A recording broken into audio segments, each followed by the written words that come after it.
What's next? Ban PewDiePie. Okay, honestly, it's a pure clickbait title. And I'm using it to see, it's an experiment I'm running to see what happens and how many viewers I get. Just because I'm a nothing YouTuber. I have 59 subs at this moment. And if I put his name with ban, what would happen?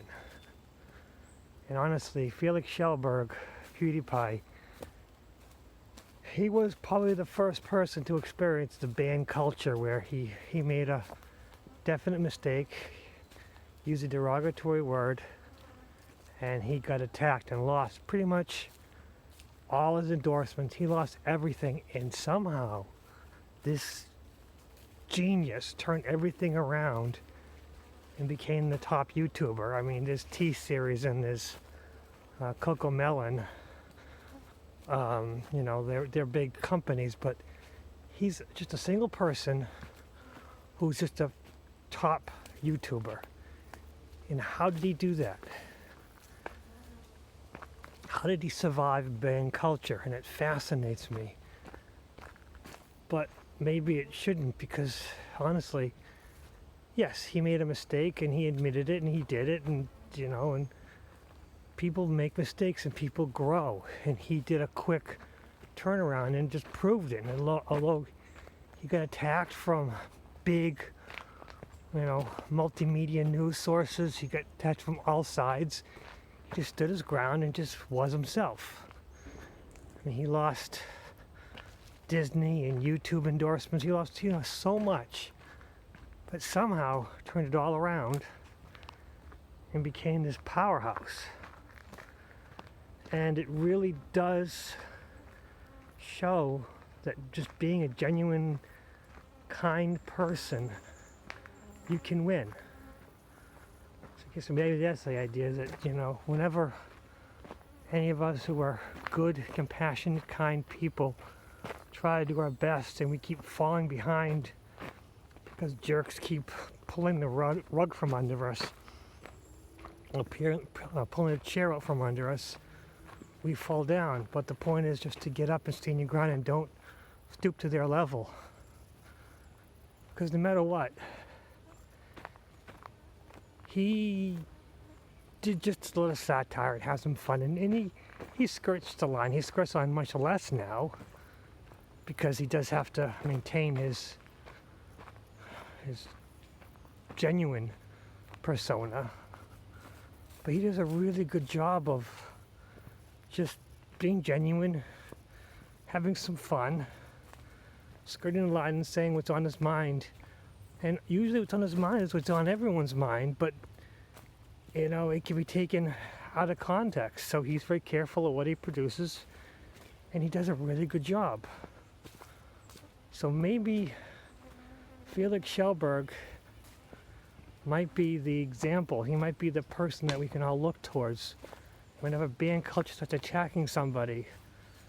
I wish there was a way of just, you know, banning ban culture. You know, whenever it starts, whoever starts a ban thing, attacking somebody for just a made-up reason, just because they can. Because that's the problem. Ban culture is not about people making mistakes. It's about ban culture wanting to just set an example of someone, just wanting to have fun and just ruin somebody's life. I mean, Jenna Marbles is a prime example that she got attacked by ban culture and now she walked away. And she's just a once-a-week, fun-loving woman, just putting content about her dogs and just having some fun. And she made mistakes when she was younger, and you know, and then she grew. And it was a proof when she now has to privatize all of her mistake videos, that in of a sense could have been a great example of like how she grew. She could have proved how she grew. But yes, I said a questionable stuff in the past. It was all done out of fun, all done out of satire, but it could be taken the wrong way historically as we look back. But as you can see, I'm a better person now. 10 years later, we shouldn't be held by things we did more than 5 years ago, let alone 10 years ago, because we are always growing. We are maturing. We're always finding a better way of saying things.